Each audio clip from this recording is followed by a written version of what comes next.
you recommend writing by hand or typing on the computer?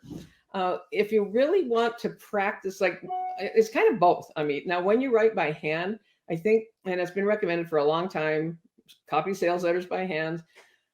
I honestly don't think I ever did an entire sales letter by hand because I don't particularly love writing by hand.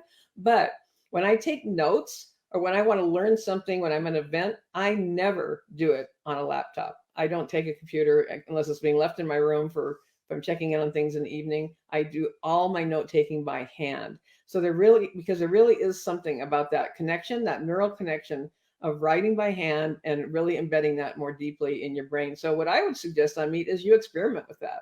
And if you're like, hey, no problem, I can write by hand, then take some of those classic sales letters and write them out by hand and kind of analyze as you're writing, just write them and then stop and read for a while and then write and read. So, but if you just want to do like a practice sales letter and you're just kind of, then I would go ahead and do it on the keyboard. If you're just trying to write one for yourself, like, or for a client for that matter, then that's all keyboard all the time.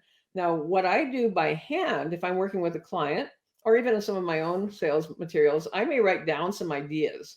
I may write down, like for an email sequence, I might number them and write, okay, this one's going to be about this and this and this. I might do like a little list, or sometimes I might write some headlines out, just start kind of doodling headlines until I get it, of, okay, this is what I'm going to use. And so sometimes I do a little hybrid of doing some writing by hand, but the vast majority of anything I'm writing for myself or for my clients is all on the keyboard. Now, if you're just practicing sales letters from someone else, you're studying the craft of the sales letter, the structure, then that's where I think the writing by hand would be more beneficial to you.